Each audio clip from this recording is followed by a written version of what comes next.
okra. Ito na yung, ito hindi pa tapos to, tanggalan ng ulo.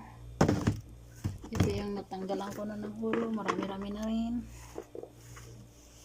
Ito niyo ba?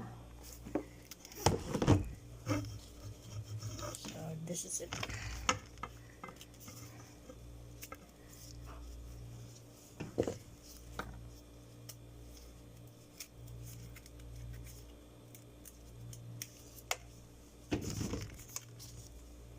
Kasi ano, di ko alam dito pag dito tayo sa ibang bansa, parang ang sarap matulog, sarap magpahinga kasi ano, kasi